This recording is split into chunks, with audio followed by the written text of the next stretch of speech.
Assalamualaikum warahmatullahi wabarakatuh. Halo saudaraku semuanya, semoga kalian hari ini diberikan kesehatan dan rezeki yang melimpah. Oke, kembali lagi bersama saya Deddy Putra Channel. Untuk video kali ini saya akan mengulas tentang bagaimana cara membuat ketan atau kata orang Jawa gemblong ataupun jadah, kata orang Sunda yaitu ulen. Ya seperti itu karena Indonesia beragam bahasa.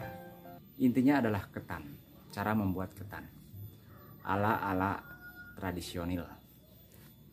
Oke, untuk melihat dan pengen tahu keseruan cara membuat ketan menurut ataupun memakai gaya tradisional, yang penting hasilnya oke, kita saksikan video selanjutnya seperti ini ya guys. Oke.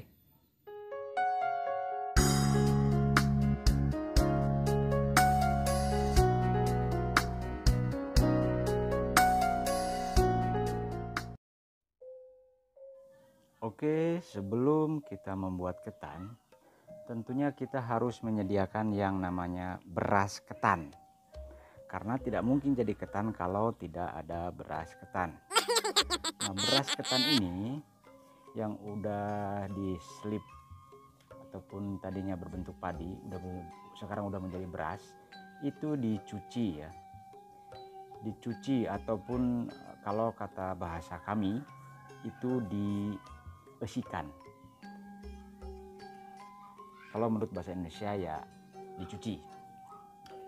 Nah, setelah dicuci, biarkan beras ini kita tiriskan atau kita diamkan agar airnya itu benar-benar turun ya, ataupun menjadi tidak terjadi pengendapan air.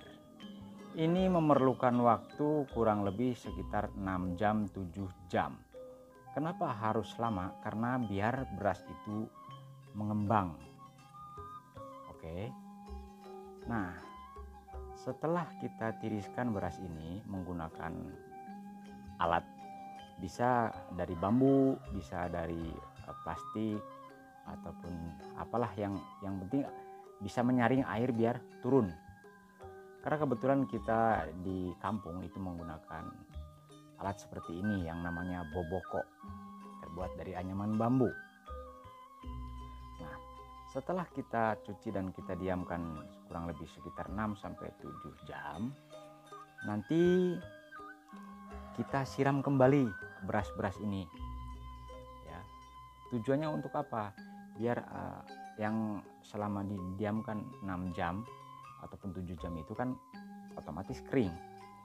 Kita siram lagi air sekali saja biar terjadi kelembaban dan biar lebih mengembang. Nah, selama proses menunggu untuk sampai di proses penanakan itu memerlukan waktu 4 jam lagi kurang lebih.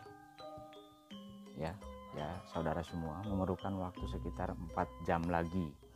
Biar apa? Biar hasil pengembangan daripada beras ini benar-benar optimal dan nanti hasil daripada ketan tersebut lembut. Cara kita memasak itu menggunakan ini namanya asupan ataupun kukusan yang terbuat dari bambu, bentuknya kerucut seperti segitiga. Ini nanti beras ini otomatis sebelum kita menanak itu dimasukkan ke asupan ini ataupun asepan kata orang Sunda ya, dimasukkan ke sini untuk ditanak di alat ataupun namanya seeng ya. Itu seperti itu prosesnya. Karena hasil daripada pengukusan beras ketan ini kalau menggunakan itu tadi, ini adalah alat untuk mengukusnya itu seeng, bukan dandang. Kalau di saya namanya seeng, mungkin bahasa umumnya adalah dandang, terbuat dari tembaga ataupun aluminium. Kalau dulu tembaga, kalau sekarang aluminium. Karena kalau tembaga itu lebih mahal harganya. Nah, asupan ini kita taruh di atas dandang tadi ataupun seeng tadi yang tentunya udah dikasih air ya. Kita sudah lihat ya bahwa asupan ini itu ada celah-celah bolongan di sebelah kerucut ataupun di bawah kerucutnya. Kenapa seperti itu? Karena memang sengaja dibikin seperti itu biar proses penguapan air yang panas dari bawah itu maksimal ke atas. Nah, tentunya juga ada satu kendala kalau seperti ini. Beras-beras ketan tersebut itu kan pasti jatuh tuh karena beras itu lebih kecil. Nah, bagaimana untuk mengantisipasinya?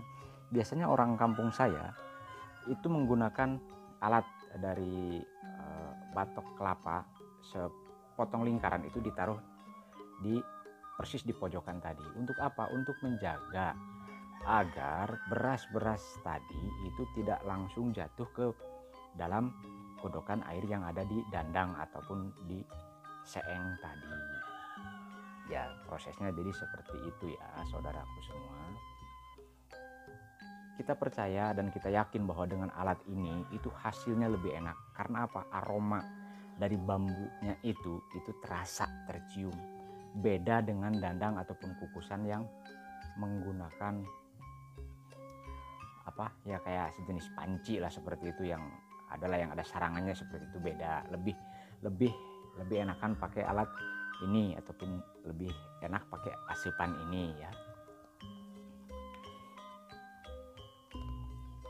Oke, seperti ini juga murah ya saudaraku, temanku semuanya, nggak mahal kok. Kalau di kampung saya murah, paling ya kisaran antara 15 ribuan harganya.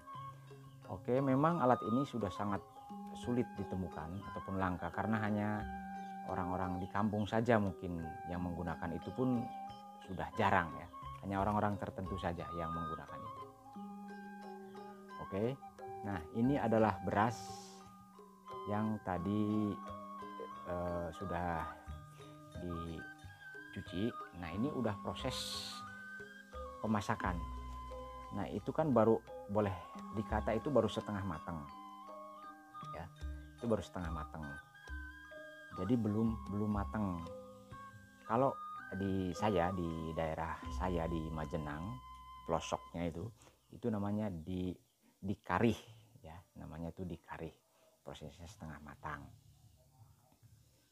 Jadi kalau langsung matang itu nanti kurang maksimal pengembangan dan kelembutan daripada ketan tersebut.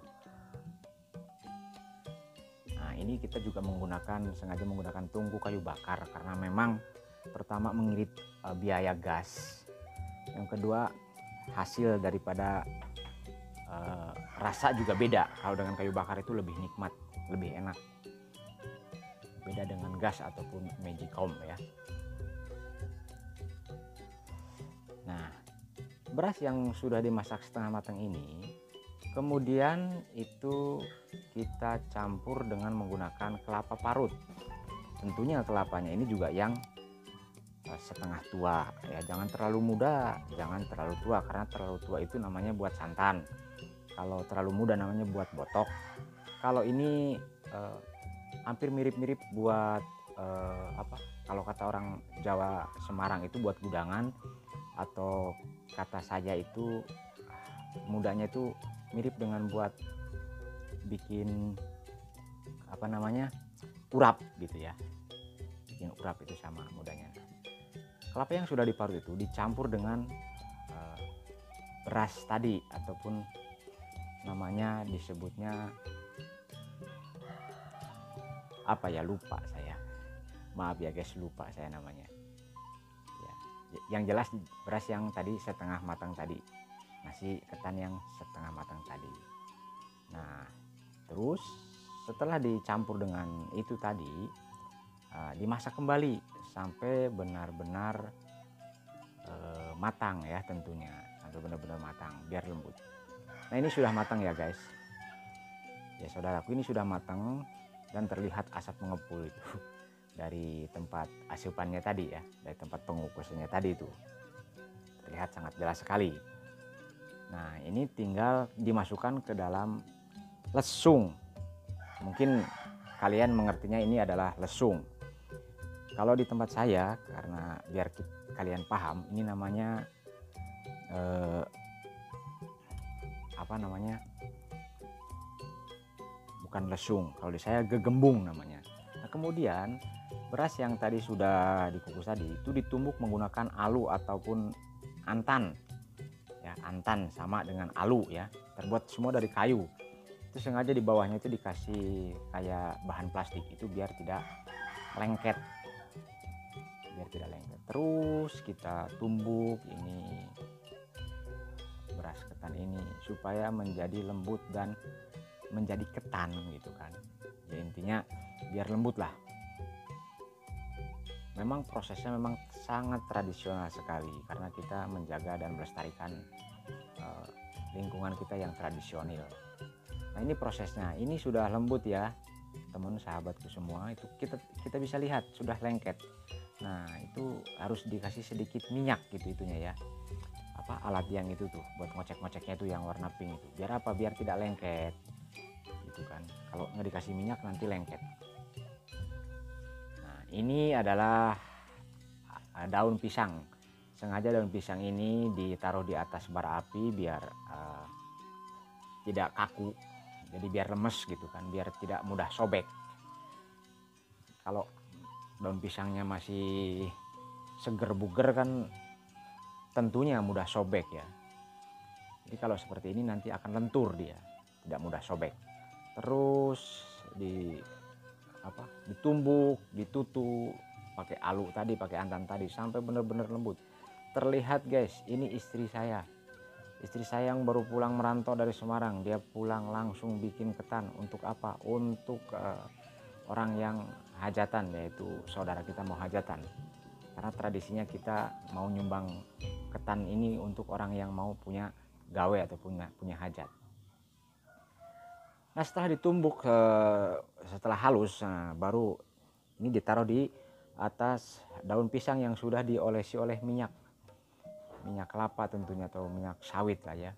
Nah, baru dipotong-potong menggunakan tali. Untuk apa? Untuk mengukur seberapa besar bentuk daripada ketan tersebut. Nah, itu terlihat ada 2 orang, yaitu nenek saya dan saudara saya, tetangga saya sebelah rumah, itu bantuin membuat ketan ini.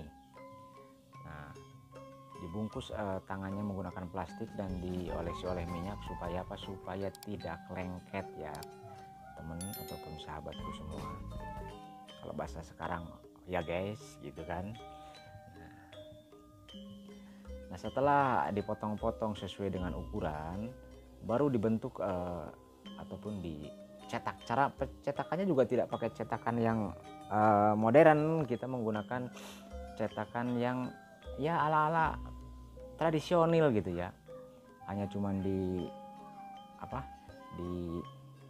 itu pakai tangan gitu kan, biar berbentuk gitu kan, biar bentuk menjadi tidak bundar tapi dia mipih gitu, biar seperti pipihan, seperti layaknya sebuah ketan aja ataupun jenang gitu kan, kayak seperti itulah, sama lah prosesnya ya. Ini udah dibentuk tuh seperti itu.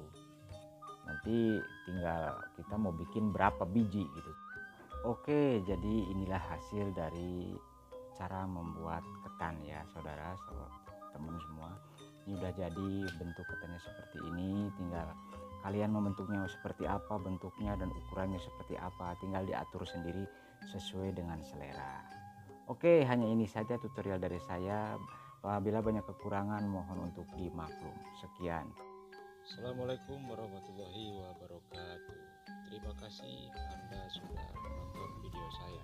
Semoga kalian semua ditambahkan rezekinya.